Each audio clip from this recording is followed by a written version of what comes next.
Flori Paluçi, 33 vjeçari që mbeti i vrarë në fshatin Mans të Durrësit pas një sherrri për një kafe, kishte qenë i kërkuar në Itali për tentativë vrasje të dyfisht në Perugia. Lajmin e kanë bërë të ditur mediat italiane. Sipas mediave italiane, Paluçi ishte nën hetim nga prokuroria e Perugias për ngjarjen e ndodhur më 19 qershor përpara një bari në zonën e Vernës, në Umbertide, ku dy persona mbetën të plagosur rënd pas një shkëmbim zjarri. Hetimet në Itali kanë sugjeruar se ngjarja ishte e lidhur me përplasje për çështje droge. Pas atentatit, 33 vjeçari, i cili është i njohur më parë nga policia, ishte arratisur menjëherë nga Umbertide në Durrës. Fundi i arratisjes së Paluçit erdhi në orët e vona të mbrëmjes, mes 21 dhe 22 tetorit, kur në Mans të Durrësit ndodhi një tjetër përplasje me armë përpara një karburanti. Teksa i referohen raportimeve nga Shqipëria, mediat italiane shkruajnë se ngjarja ndodhi për një kafe. Një 23 vjeçar që ndodhej i ulur në lokal me një mik. Kishte kërkuar një ekspres, por kamarieri nuk e kishte shërbyer pasi ekspresi ishte fikur. Kjo shkaktoi një debat të ashpër, në të cilin ndërhyrje edhe Flori Paluçi. Pas sherrit u regjistruan dy viktima, Flori Paluçi dhe Aranit Kurti.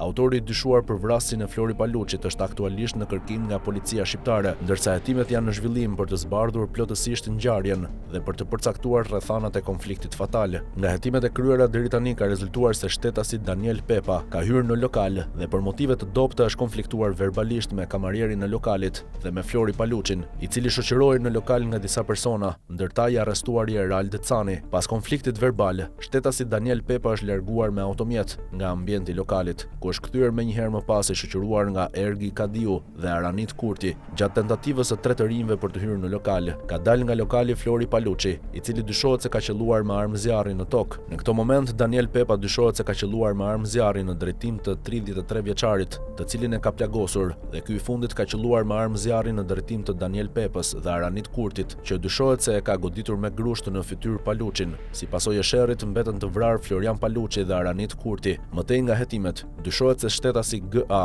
është larguar nga vendngjarja me 21 vjeçarin Daniel Pepa. Vijojnë kërkimet intensive për kapjen e autorit të dyshuar të vrasjes së Flori Paluçit, Daniel Pepën, si dhe për kapjen e shtetasit të shpallur në kërkim GA.